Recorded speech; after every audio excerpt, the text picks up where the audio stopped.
Matilda, Chapter 4, The Ghost. There was comparative calm in the Wormwood household for about a week after the superglue episode. The experience had clearly chastened Mr. Wormwood, and he seemed temporarily to have lost his taste for boasting and bullying. Then suddenly, he struck again. Perhaps he had had a bad day at the garage and had not sold enough crummy second-hand cars. There are many things that make a man irritable when he arrives home from work in the evening, and a sensible wife will usually notice the storm signals and will leave him alone until he simmers down. When Mr. Wormwood arrived back from the garage that evening, his face was as dark as a thundercloud, and somebody was clearly for the high jump pretty soon. His wife recognized the signs immediately and made herself scarce. He then strolled into the living room. Matilda happened to be curled up in her armchair in the corner, thoroughly absorbed in a book. Mr. Wormwood switched on the television. The screen lit up. The program blared. Mr. Wormwood glared at Matilda.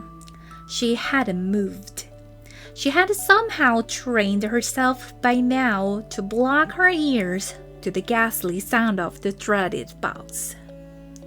She kept right on reading, and for some reason, this infuriated the father.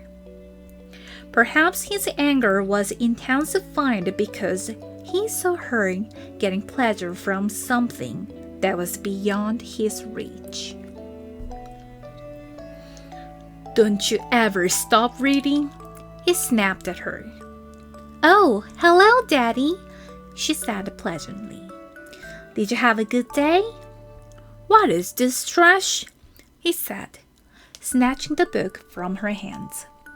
"It isn't trash, Daddy. It's lovely. It's called The Red Pony. It's by John Steinbeck, an American writer. Why don't you try it? You'll love it." "Filth," Mr. Wormwood said. "If it's by an American, it's certainly to be filth. That's all they write about."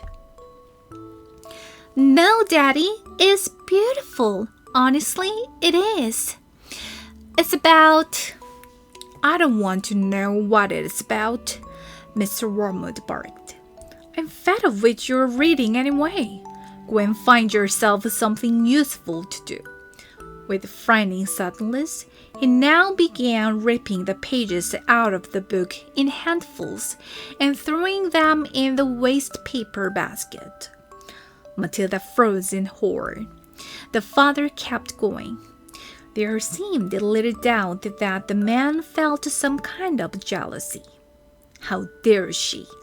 he seemed to be saying with each rip of a page. "How dare she enjoy reading books when he couldn't? How dare she?" "That's a library book," Matilda cried. "It doesn't belong to me. I have to return it to Mrs. Phelps." "Then you'll have to buy another one, won't you?" the father said, still tearing out pages. "You'll have to save your pocket money until there's enough in the kitty to buy a new one for your precious Mrs. Phelps, won't you?" With that, he dropped the now empty covers of the book into the basket and marched out of the room, leaving the telly blaring. Most children in Matilda's place would have burst into floods of tears. She didn't do this. She sat there very still and white and thoughtful. She seemed to know that neither crying nor sulking ever got anyone anywhere. The only sensible thing to do when you're attacked is, as Napoleon once said, to counterattack. Matilda's wonderfully subtle mind was already at work devising yet another suitable punishment for the poisonous parent. The plan that was now beginning to hatch in her mind depended, however, upon whether or not Fred's parent was really as good a talker as Fred made it out. Fred was a friend of Matilda's. He was a small boy of 6 who lived just around the corner from her. And for days, he had been going on about this great talking parrot his father had given him. So, the following afternoon, as soon as Mrs. Wormwood had departed in her car for another session of bingo, Matilda set out for Fred's house to investigate. She knocked on his door and asked if he would be kind enough to show her the famous bird. Fred was delighted and led her up to his bedroom, where a truly magnificent blue and yellow parrot sat in a tall cage. "There it is," Fred said. "Its name is Chopper." "Make it talk," Matilda said. "You can't make it talk," Fred said. "You have to be patient. It will talk when it feels like it." They hung around, waiting. Suddenly, the parrot said, "Hello, hello, hello." It was exactly like a human voice.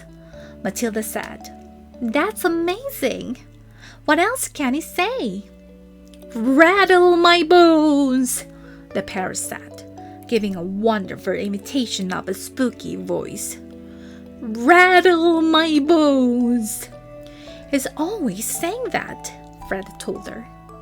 "What else can he say?" Matilda asked. "That's about it," Fred said. "But it is pretty marvelous, don't you think?" "It's fabulous," Matilda said. "Will you lend him to me just for one night?" "No," Fred said. "Certainly not." "I'll give you all my next week's pocket money," Matilda said. That was different. Fred thought about it for a few seconds. "All right then," he said, "if you promise to return him tomorrow." Matilda staggered back to her own empty house, carrying the tall cage in both hands. There was a large fireplace in the dining room, and she now set about wedging the cage off the chimney and out of sight. This wasn't so easy, but she managed it in the end. "Hello, hello, hello," the bird called down to her. "Hello, hello, shut up, you nut," Matilda said, and she went out to wash the soot off her hands. That evening, while the mother, the father, the brother, and Matilda were having supper as usual in the living room in front of the television, a voice came loud and clear from the dining room across the hall. "Hello, hello, hello," it said. "Harry," cried the mother, turning white. "There's someone in the house. I heard the voice." "So did I," the brother said. Matilda jumped up and switched off the telly. "Shh," she said. "Listen." They all stopped eating and sat there very tense, listening.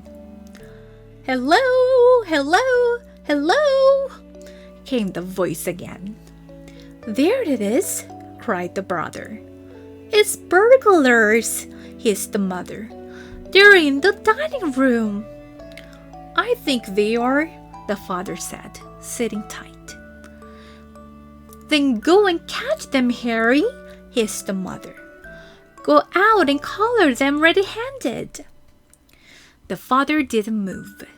He seemed in no hurry to dash off and be a hero.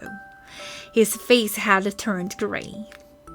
Get on with it, hissed the mother.